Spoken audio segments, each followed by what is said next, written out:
Hello दोस्तों, welcome to my channel.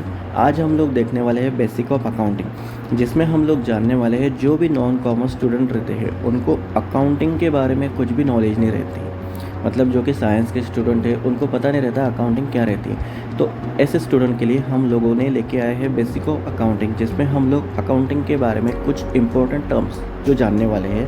तो ज़्यादा टाइम वेस्ट ना करते हुए हम लोग पहले देखते हैं अकाउंटिंग क्या रहती है। तो इसमें सबसे पहले क्या रहता है, जो भी एक बिज़नेस रहे या फिर एक कंपनी, उसके दिन भर में जितने भी ट्रांजैक्शन रहते हैं, ट्रांजैक्शन मतलब क्या है, जिसमें पैसा आया है या फिर गया है, ये सारी इन्फॉर्मेशन वहाँ पे रहती है। उसको क्या बोलते हैं, बिज़नेस की ट्रांजैक्शन। ठीक है, तो इसको रिकॉर्ड करना, क्लासीफाई करना, एनालाइज एंड इंटरप्रेट करना, इसको क्या बोलते हैं, अकाउंटिंग। अब उसको रिकॉर्ड करना पड़ता है, मतलब जितने भी ट्रांजैक्शन है, मतलब वो उसमें पैसे गए या फिर आए, अकाउंटेंट को क्या करना पड़ता है, उसको रिकॉर्ड करना पड़ता है। उसके बाद में क्लासीफाई करना पड़ता है। क्लासीफाई किस तरीके से, मतलब उसमें पैसा आया है या फिर पैसा गया है, इस तरीके से उसको क्लासीफाई करना पड़ता है। उसके बाद में एनालाइज करना पड़ता है कि वो कौन से फाइनेंशियल स्टेटमेंट में हम उसको आइडेंटिफाई कर ऐड कर सकते हैं। उसके बाद में उसको इंटरप्रेट करना पड़ता है। अभी इंटरप्रेट कौन करता है, अकाउंटिंग में क्या रहता है, मतलब अकाउंटिंग यूज़ की जाती है कि कंपनी की फाइनेंशियल पोजीशन कैसी है, मतलब वो कंपनी फाइनेंशियली स्ट्रांग है या फिर फाइनेंशियली वीक है।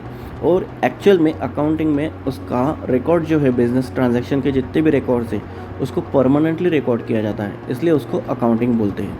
अभी अकाउंटिंग मतलब क्या रहता है, एक कंपनी की ट्रू फाइनेंशियल पोजीशन हम लोगों को वहाँ पे पता चलता है। मतलब एक कंपनी जो अगर फाइनेंशियली स्ट्रांग है तो उसमें सारे इन्वेस्टर या फिर क्रेडिटर, ये सारे के सारे लोग या फिर हम जैसे लोग भी उसको वो कंपनी के अंदर इन्वेस्ट करने के बारे में सोचेंगे, और उससे रिलेटेड वो जो भी मैनेजमेंट रहेगी वो अच्छे से करेक्ट डिसीजन ले पाएगी अगर वो कंपनी फाइनेंशियली स्ट्रांग है। तो इसको क्या बोलते हैं, अकाउंटिंग। और अकाउंटेंट को क्या करना पड़ता है, जो भी यूज़र है वो फाइनेंशियल डेटा का, अभी वो गवर्नमेंट है, बैंक है, या फिर जो इन्वेस्टर है, या फिर वो मैनेजमेंट है, तो उनको अच्छे से रीड करता है। इस तरीके से उनको अकाउंटिंग का डेटा जो भी है, मतलब फाइनेंशियल डेटा उनको प्रिपेयर करना पड़ता है।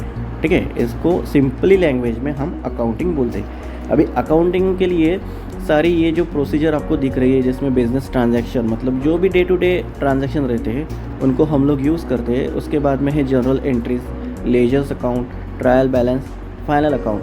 अभी फाइनल अकाउंट में ट्रेडिंग अकाउंट, उसके बाद में प्रॉफिट एंड लॉस अकाउंट और बैलेंस शीट, ये सारे स्टेटमेंट हम लोगों को तैयार करना पड़ता है। और ये सारे स्टेटमेंट के ऊपर, मतलब इसमें जो आपको इम्पोर्टेंट दिख रहा है बैलेंस शीट लास्ट में, ये बैलेंस शीट के ऊपर ही पता चल जाता है कि कंपनी की फाइनेंशियल पोजीशन कैसी है। हम लोग देखेंगे आगे के स्लाइड में बैलेंस शीट कैसी रहती है और उसमें क्या रहता है। ठीक है, अभी इम्पोर्टेंट कुछ टर्म रहती है अकाउंटिंग में जिसके बारे में ज़्यादातर लोगों को पता नहीं रहता, लेकिन वो बहुत इंपॉर्टेंट रहती है। तो उसमें पहले आता है एसेट्स। एसेट्स मतलब क्या है, जो भी कंपनी की संपत्ति वगैरह रहती है, जिसमें लैंड्स आता है, मशीनरीज आती है, फर्नीचर्स आता है, कैश आता है, बैंक बैलेंस आता है। ये सारी चीज़ें जो कंपनी ने खुद ओन की है या फिर उनके रिसोर्सेज है, उसको क्या बोलते हैं हम लोग, एसेट्स। अभी एसेट्स में भी टाइप्स रहते हैं। कौन कौन से टाइप्स रहते हैं एसेट्स में, जो फिक्स एसेट्स है, करंट असेट्स है। फिक्स मतलब क्या है, जो एक साल के ज़्यादा के हैं। करंट असेट मतलब क्या है, अभी यूज़ करने वाले हैं। ठीक है, और इन्वेस्टमेंट, तीन टाइप के हैं, जिसमें हम लोग पहले देखने वाले हैं फिक्स असेट्स। अभी फिक्स असेट्स में अगर हम देखेंगे जो लॉन्ग पीरियड के लिए यूज़ की जा रही है, मतलब मोर देन 1 ईयर, उसको क्या बोलते हैं, फिक्स असेट्स। मतलब उसको परचेस करके रखा है मोर देन 1 ईयर। अभी इसमें क्या आता है, land, building, plant, machineries, vehicles, furnitures and office equipment. जो भी फर्नीचर्स वगैरह रहता है ऑफिस के अंदर का, मतलब जैसे कंप्यूटर्स वगैरह, जो भी चीज़ें रहती है ऑफिस के यूज़ रिलेटेड, उसको क्या बोलते हैं हम लोग, फिक्स असेट्स। या फिर इसको ऐसे भी बोल सकते हैं कि जो भी बेसिक इंफ्रास्ट्रक्चर रहता है कंपनी का, उसको क्या बोलते हैं, एसेट्स। और ये एसेट्स जो रहते हैं ज़्यादातर मतलब सेल करने के लिए नहीं रहते, फिक्स असेट्स। उसके बाद में है करंट असेट। अभी करंट असेट मतलब क्या है, जैसे कि जो day to day business activities में यूज़ किए जाते हैं। जैसे सपोज इन्वेंटरी। अभी इन्वेंटरी मतलब क्या है, कंपनी के गोडाउन में जो भी कच्चा माल पड़ा है, रॉ मटेरियल उसको हम लोग बोलते हैं। उसके बाद में वर्क इन प्रोग्रेस, मतलब जो भी काम में हो रहा, मतलब फैक्ट्री में चीज़ें जो बन रही है। उसके बाद में फिनिश गुड्स, जो चीज़ें बनी हुई है उसको फिनिश गुड्स बोलते हैं। ये सारे क्या है, करंट असेट्स। उसके बाद में है कैश बैलेंस, कंपनी के पास में कितना कैश बैलेंस पड़ा है, उसके बाद में बैंक बैलेंस कितना पड़ा है, उसके बाद में डेबिटर्स मतलब किन लोगों से मतलब उसका पैसा आने वाला है, और रिसीवेबल कहाँ कहाँ से वो पैसा आएगा। ये सारी चीज़ें क्या है, करंट असेट्स। उसके बाद में है इन्वेस्टमेंट। अभी इन्वेस्टमेंट क्या रहता है, सपोज़ कोई कंपनी अगर प्रॉफिट कमा रही है तो प्रॉफिट से ज़्यादा की जो अमाउंट उनको आ रही है उसको क्या बोलते हैं, सरप्लस फंड। मतलब रेवेन्यू से ज़्यादा, उनकी कमाई से ज़्यादा जो भी उनको पैसा मिल रहा है उसको क्या बोलते हैं, सरप्लस फंड। अभी ये फंड कंपनी क्या करती है, दूसरे कंपनी में या फिर गवर्नमेंट के बॉन्ड के अंदर उसको एज अ इन्वेस्टमेंट मतलब वहाँ पे डाल के रखती है, और फिर वहाँ पे जो भी इनकम जनरेट होती है वो इंटरेस्ट के फॉर्म में रहती है या फिर डिविडेंड के फॉर्म में रहती है। जो भी गेंस, जो भी इनकम उनको मिल रही है उसको क्या बोलते हैं, मतलब वो इन्वेस्टमेंट से जो भी इनकम मिल रही है उनको क्या बोलते हैं, एक तरीके का एसेट्स। ठीक है, एसेट्स में आता है इन्वेस्टमेंट। उसके बाद में नेक्स्ट है लायबिलिटी। अभी लायबिलिटी के बारे में देखेंगे। लायबिलिटी क्या रहती है, जैसे एसेट्स में हम लोगों ने देखा कि कंपनी की संपत्ति रहती है। अभी लायबिलिटी क्या है, कंपनी का देना, मतलब किसी को, मतलब कंपनी ने किसी से पैसे उधार लिए हैं या फिर कंपनी को किसी का रेंट देना है, कोई लैंड लिया है लीज़ के ऊपर तो उसको पे करना है, तो वो सारी चीज़ें मतलब जिसमें कंपनी को पैसा दूसरे को देना है उसको क्या बोलते हैं, लायबिलिटी। और ये कंपनी का देना है जो कि 1 साल के अंदर देना है, 1 साल के बाद में देना है, कभी तो देना है। इसलिए और उसमें एग्जांपल कौन कौन से देखते हैं, जैसे ओनर्स कैपिटल, मतलब ओनर का कैपिटल, उसमें से अभी कंपनी स्टार्ट की है, ओनर की कैपिटल से स्टार्ट होती है, वो कैपिटल कभी ना कभी तो उसको देना पड़ता है। उसके बाद में बोरिंग, उधारी जिसको बोलते हैं हम लोग। उसके बाद में क्रेडिटर, जिनसे क्रेडिट पे हम लोगों ने रॉ मटेरियल परचेज़ किया या फिर कोई भी फर्नीचर वगैरह मशीनरीज वगैरह परचेज़ की है।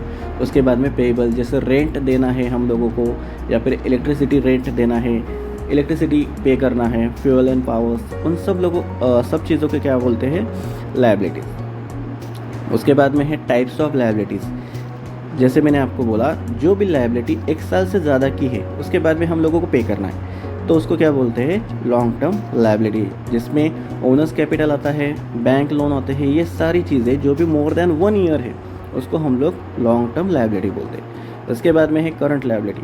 अभी करंट लायबिलिटी मतलब क्या है, जो हम लोगों को दिन में चुकाना है, महीने में चुकाना है या फिर 1 साल के अंदर अंदर जितनी भी चीज़ें आती है।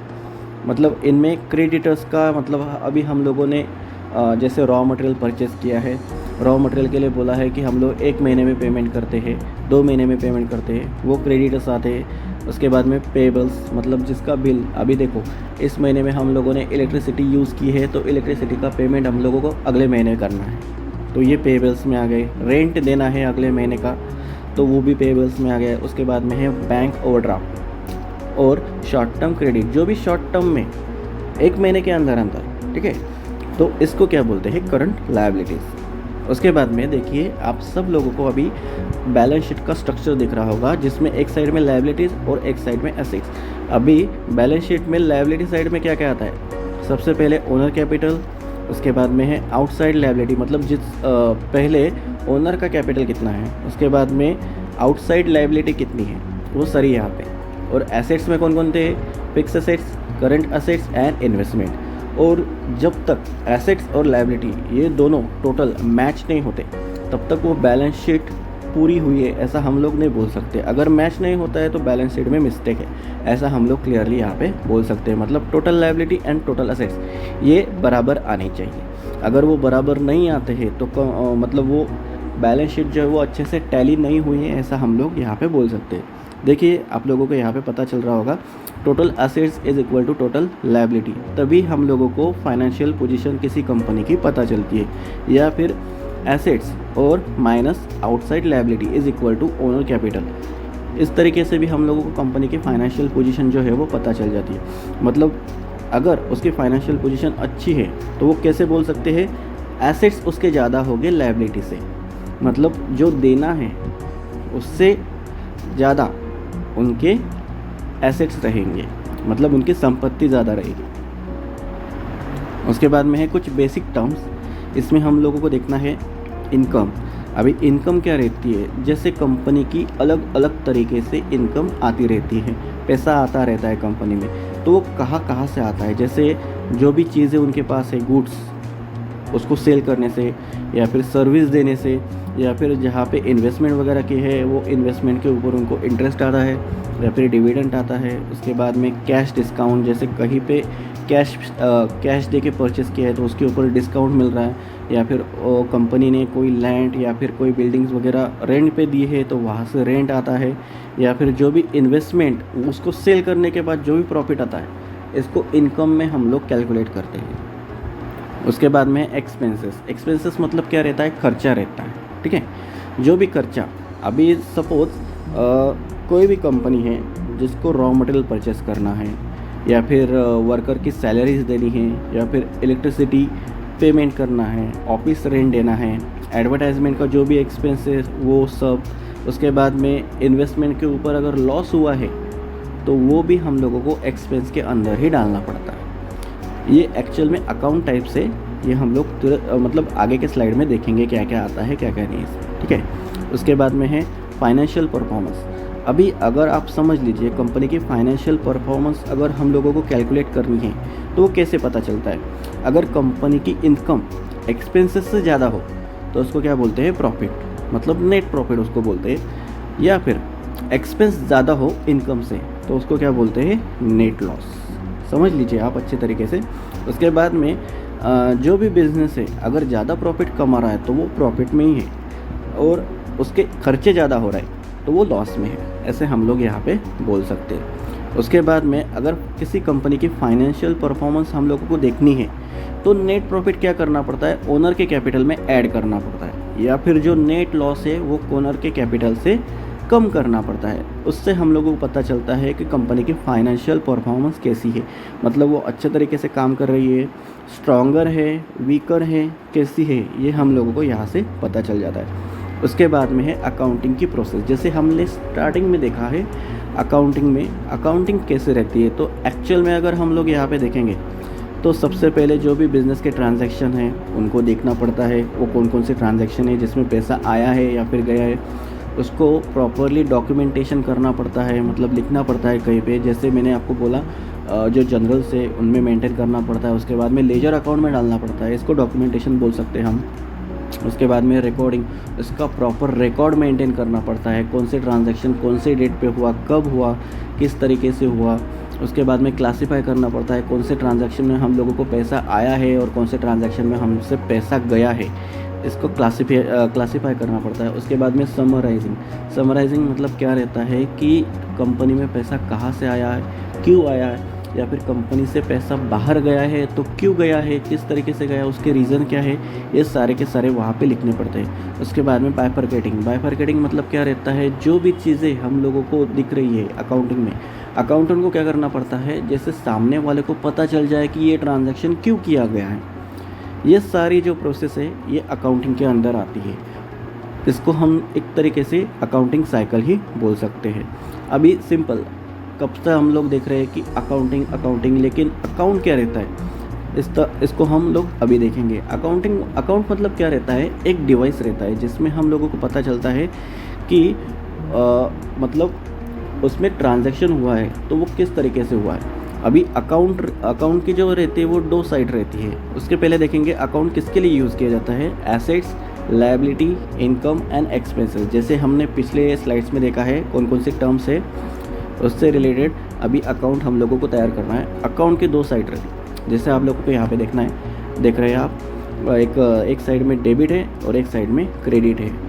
Debit side and credit side इसको हम लोग बोलते हैं DR, जिसको शॉर्ट फॉर्म में लिखते हैं, और CR जिसका मतलब है क्रेडिट, उसको शॉर्ट फॉर्म में CR एज अ लिखते हैं हम लोग। अभी इसमें हम लोग देखेंगे तो टाइप्स ऑफ अकाउंट, कौन कौन से टाइप के अकाउंट यहाँ पे रहते हैं उसके बारे में हम लोग जानकारी रखते हैं। अभी पहला अकाउंट है पर्सनल अकाउंट।